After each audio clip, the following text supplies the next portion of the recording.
Hello friends, Rehman গার্ডেন্সে আপনাদের প্রত্যেককে স্বাগতম। আশা করছি আপনারা প্রত্যেকে সুস্থ আছেন এবং ভালো আছেন। প্রায় 10 দিনেরও বেশি সময় আগে আমি মিয়াজাকি আম গাছের গ্রাফটিং করেছিলাম।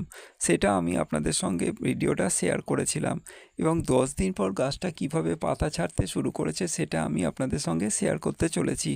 কারণ সব গ্রাফটিং যে সফল হবে এরকম নয় এবং সব গ্রাফটিং যে বিফল হবে এরকমও নয়।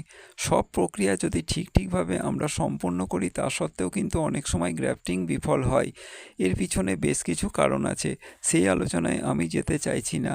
আমি শুধু এটুকুই বলতে চাইছি যে গ্রাফটিং আপনারা করুন এবং সেটা চেষ্টা বারবার করার ফলে নিশ্চয়ই সফল হবেন।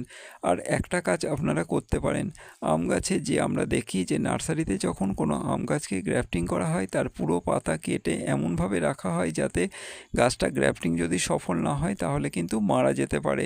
আপনারা এই ক্ষেত্রে একটা কাজ করতে পারেন, যেহেতু আপনারা গ্রাফটিং খুব ভালোভাবে জানেন না বা নতুন গ্রাফটিং করছেন, সেই জন্য দুটো করে নিচেই পাতা রেখে আপনারা উপরে গ্রাফটিং করার চেষ্টা করবেন। দুটো করে পাতা থাকার উপরের অংশ থেকে আপনারা গাছটার মাথাটা কেটে দিন। তাহলে কি হবে, আপনার গ্রাফটিংটা যদি সফল না হয় বা বিফল হয় তাহলে কিন্তু ওই যে দুটো পাতা আপনি রেখে দিলেন বীজের চারা গাছটা, সেইখান থেকে নতুন করে আবার পাতা বা ডালপালা ছাড়তে শুরু করবে, গাছটা মারা যাবে না।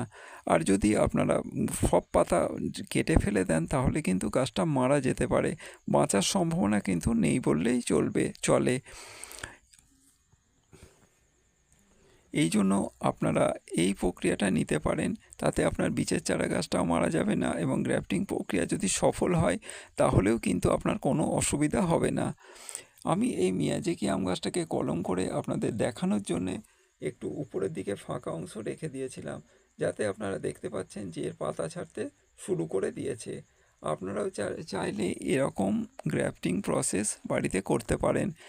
এটার সুবিধা হচ্ছে যে আপনাকে নতুন চারা গাছ, একটা যে আপনি গাছটা কিনলেন তার একটা নতুন চারা গাছ তৈরি হলো। কোনো কারণে যদি টবের গাছটা মারা যায় তাহলে আপনার কিন্তু হাহুতাশ করতে হবে না।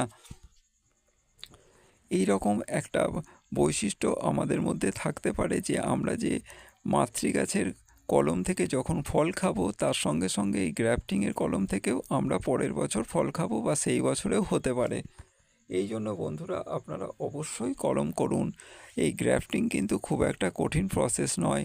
ভিডিওতে আমার অনেকগুলো এই গ্রাফটিং কিভাবে করবেন বা বাড গ্রাফটিং কিভাবে করবেন বা জোর কলম কিভাবে করবেন আমি বহুভাবে আপনাদের ভিডিও শেয়ার করেছি। পারলে আপনারা বা চাইলে আপনারা দেখতে পারেন। ভিডিওটা ভালো লাগলে অবশ্যই সাবস্ক্রাইব করবেন। ভিডিওটা দেখার জন্য আপনাদের ধন্যবাদ জানালাম।